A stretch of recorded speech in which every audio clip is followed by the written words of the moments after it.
Kejaksaan Agung menetapkan Ibu Ronald Tanur, Meyriska Wijaya menjadi tersangka.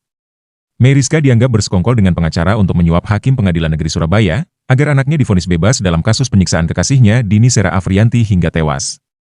Direktur Penyidikan Jampitsus Kejagung Abdul Qohar mengatakan, persekongkolan itu berawal dari pertemuan Meyriska dengan Lisa Rahmat yang merupakan kuasa hukum Ronald Tanur tahun lalu. Qohar mengatakan bahwa tersangka Meyriska awalnya menghubungi Lisa Rahmat yang merupakan pengacara Ronald Tanur untuk meminta Lisa menjadi kuasa hukum Ronald Tanur.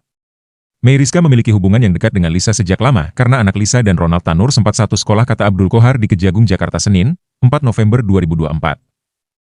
Jadi mereka sudah lama saling kenal, tambah dia.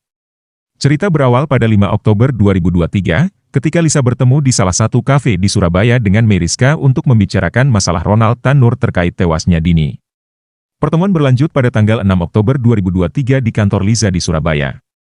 Dalam pertemuan lanjutan itu, Lisa menyampaikan kepada Meyriska terkait dengan biaya yang dibutuhkan untuk mengurus kasus Ronald Tanur dan langkah yang akan ditempuh.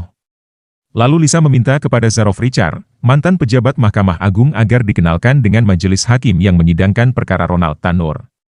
Lisa kemudian bersepakat dengan Meyriska untuk biaya pengurusan Ronald Tanur. Adapun biaya tersebut berasal dari uang Meyriska. Dalam permintaan dana terkait pengurusan perkara, Lisa juga selalu meminta persetujuan Meyriska, lanjut Qohar.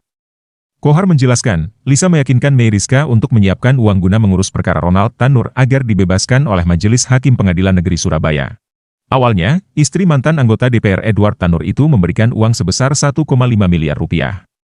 Setelah Majelis Hakim PN Surabaya mengetuk vonis bebas bagi Ronald Tanur, Meyriska kembali memberikan 2 miliar rupiah sehingga totalnya 3,5 miliar rupiah. Terhadap uang 3,5 miliar itu, Lisa berikan ke majelis hakim yang menangani perkara, kata Qohar. Meyriska saat ini dilakukan penahanan selama 20 hari ke depan, tegasnya. Ibu Ronald Tanur itu ditahan di Rumah Tahanan Kelas 1 Surabaya Cabang Kejaksaan Tinggi Jawa Timur.